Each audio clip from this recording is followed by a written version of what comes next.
Time 8 big ব্ৰেকিংলৈ স্বাগতম আৰু লৈ আহিছো এটা গুৰুত্বপূৰ্ণ খবৰ পাক সেনাৰ ওপৰত ভয়ংকৰ আক্ৰমণ কৰিছে বেলুচ লিবাৰেশ্যন আৰ্মিয়ে বৰ্তমান সময়ত হাহাকাৰ পৰিবেশৰ সৃষ্টি হৈছে কিয়নো ৪৫ গৰাকীতকৈও অধিক পাক সেনাৰ মৃত্যু হৈছে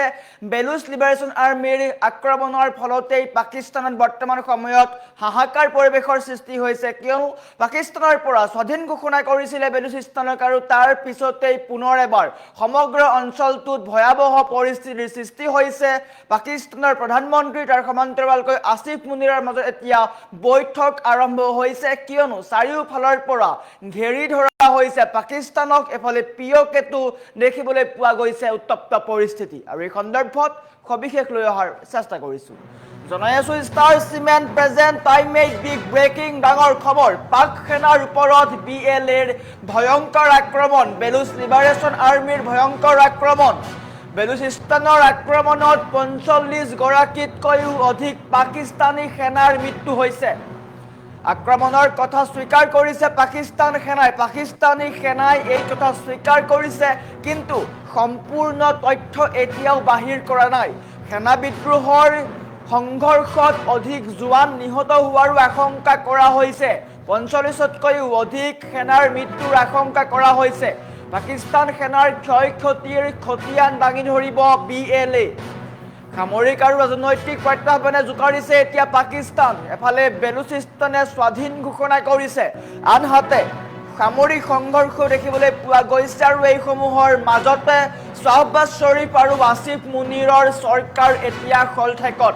দিনক দিনে পাকিস্তানত বৃদ্ধি পাইছে অন্তৰ্দ্বন্দ্ব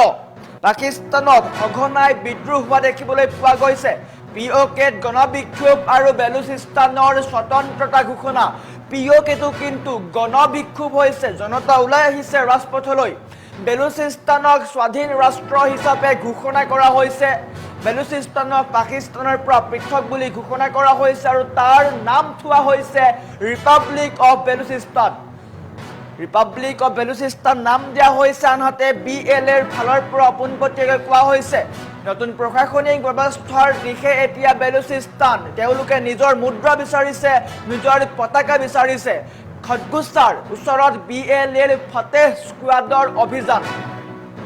আৰু এয়া হৈছে পাকিস্তানৰ সাম্প্ৰতিক পৰিস্থিতি পাকিস্তানত বৰ্তমান সময়ত হাহাকাৰ পৰিবেশৰ সৃষ্টি হৈছে কিয়নো পাকিস্তানৰ পৰা স্বতন্ত্ৰতা ঘোষণা কৰিছে বা স্বাধীন হৈছে বেলুচিস্তান আৰু তাৰ পিছতে বেলুচ লিবাৰেশ্যন আৰ্মিয়ে পাক সেনাৰ ওপৰত আক্ৰমণ কৰে সেই আক্ৰমণত বৰ্তমান পৰ্যন্ত ৪৫ গৰাকীতকৈও অধিক পাক সেনাৰ মৃত্যু হোৱাৰ খবৰ আহি পৰিছে আৰু এইসমূহৰ মাজতেই পাকিস্তানৰ প্ৰধানমন্ত্ৰী আৰু আসিফ মুনিৰৰ মাজত সঘনাই বৈঠক হৈছে কিয়নো চাৰিওফালে কেৱল দেখিবলৈ পোৱা গৈছে বিদ্ৰোহ এফালে বেলুচিস্তানে আক্ৰমণ কৰিছে আনহাতে পিঅকেটো গণবিক্ষোভ দেখিবলৈ পোৱা গৈছে আৰু এইসমূহৰ মাজতে এতিয়া পাকিস্তানত হাহাকাৰ পৰিবেশৰ সৃষ্টি হৈছে তীব্ৰ সংকটত পাকিস্তান এফালে পিঅকেট বিদ্ৰোহ আনফালে বেলুচিস্তানক স্বাধীন ঘোষণা কৰি বিএলএৰ তৰফৰ পৰা বৃহৎ আক্ৰমণ কৰা হৈছে পাকিস্তানৰ প্ৰধানমন্ত্ৰী শ্বাহবাজ শ্বৰীফ আৰু ফিল্ড মাৰ্শ্বেল আসিফ মুনিৰৰ নেতৃত্বাধীন চৰকাৰ এতিয়া বৃহৎ সংকটৰ মুখত পৰিছে পাকিস্তানৰ ভিতৰত সৃষ্টি হোৱা উত্তেজনাময় পৰিস্থিতি কোনোমতে হ্ৰাস পোৱা নাই বৰঞ্চ এফালে পিঅকে তীব্ৰ চৰকাৰ বিৰোধী প্ৰতিবাদ আৰু আনফালে বেলুচিস্তানে নিজকে এক স্বাধীন দেশ হিচাপে ঘোষণা কৰাৰ পিছতেই পাকিস্তান এতিয়া বা পাকিস্তান চৰকাৰ সম্পূৰ্ণৰূপে খলঠেকত পৰিছে শেহতীয়াকৈ বিদ্ৰোহী সংগঠন বেলুচিস্তান লিবাৰেশ্যন আৰ্মিয়ে বেলুচিস্তানক স্বাধীন দেশ হিচাপে ঘোষণা কৰে সন্মুখলৈ অহা এখন পত্ৰত ইয়াক ৰিপাব্লিক অফ বেলুচিস্তান নাম দিয়া হৈছে সংগঠনটোৱে দাবী কৰা অনুসৰি বেলুচিস্তানৰ সেনাই এতিয়া অঞ্চলটোৰ ৮৫% অংশ নিজৰ দখললৈ আনিছে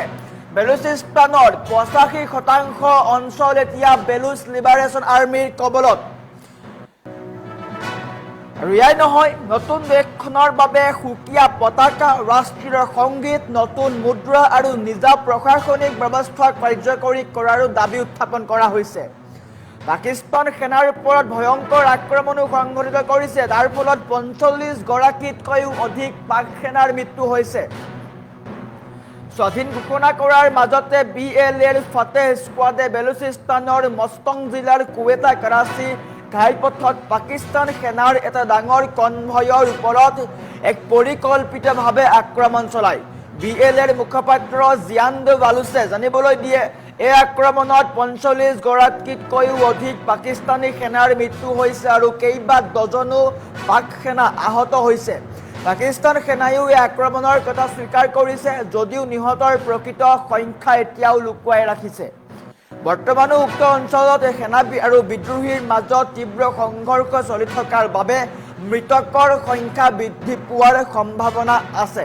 অন্যহাতে যদি আমি চাবলৈ যাওঁ তেন্তে পাকিস্তান অধিকৃত কাশ্মীৰ অৰ্থাৎ POKৰ পৰিস্থিতিও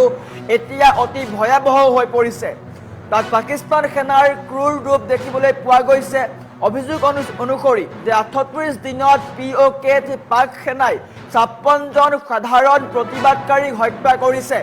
আনকি তেওঁলোকৰ মৃতদেহসমূহো পৰিয়ালক উভতাই দিয়া নাই। ইয়াৰ বিৰুদ্ধে এতিয়া POKৰ জনসাধাৰণে পাকিস্তান চৰকাৰৰ বিৰুদ্ধে মৰ্চা খুলিছে আৰু সামৰিক মুৰব্বী আসিফ মুনিৰক পোনপটীয়াকৈ ভাবুকি প্ৰদান কৰিছে। এক কথাত ক'বলৈ গ'লে চাৰিওফালৰ পৰা অহা এই অভূতপূৰ্ব সামৰিক আৰু ৰাজনৈতিক প্ৰত্যাহ্বানৰ বাবে পাকিস্তান এতিয়া সম্পূৰ্ণৰূপে ধ্বংসৰ গৰাহত। পাকিস্তান সম্পূৰ্ণৰূপে ধ্বংস হৈ পৰিছে। এফালে বেলুচিস্তানে স্বাধীন ঘোষণা কৰিছে আৰু তাৰ পিছতে আক্ৰমণ সংঘটিত কৰিছে।